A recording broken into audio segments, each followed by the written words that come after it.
உலகத்துக்கு நீங்கள் ஒதுங்கி ஒதுங்கி வாழ்ந்தீங்க அப்படின்னா பிசாசின் பொய்களை நம்புகிறீர்கள் என்று அர்த்தம்.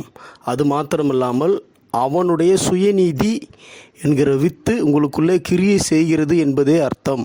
உலகத்துக்கு ஒதுங்கி வாழ்கிறவர்கள் உலகத்தை ஆள முடியாது. நிச்சயமாய் அடுத்த சந்ததி தான் அதை ஆளும்.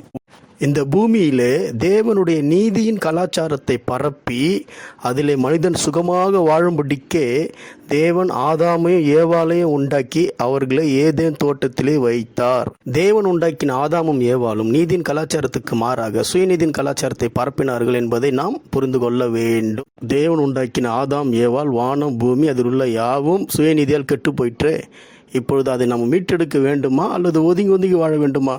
நிச்சயம் இயேசு நாமத்தில் மீட்டெடுக்க வேண்டும். இதைத்தான் அப்போஸ்தலனாகிய பவுல் சொல்லுகிறார். எல்லாவற்றையும் அனுபவிக்க எனக்கு அதிகாரம் உண்டு, ஒன்றுக்கும் அடிமைப்பட மாட்டேன். இயேசு கொடுத்த இந்த இரண்டாம் வாய்ப்பை பயன்படுத்தி உலகை ஆள வேண்டும்.